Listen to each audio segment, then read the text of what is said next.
સુરત શહેરના રાંદેર વિસ્તારમાં ભરણપોષણની રકમ નહીં ચૂકવવાના કેસમાં ફરાર આરોપીને રાંદેર પોલીસે ઝડપી પાડી કાયદેસરની કાર્યવાહી હાથ ધરી છે।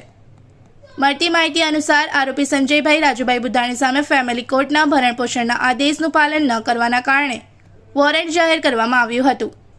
આરોપીએ પોતાની પત્નીને 9 મહિનાનું કુલ 81,000 રૂપિયાનું ભરણપોષણ ચૂકવ્યું ન હોવાથી કોર્ટ દ્વારા 270 દિવસની સાદી કેદની સજા ફટકારવામાં આવી હતી।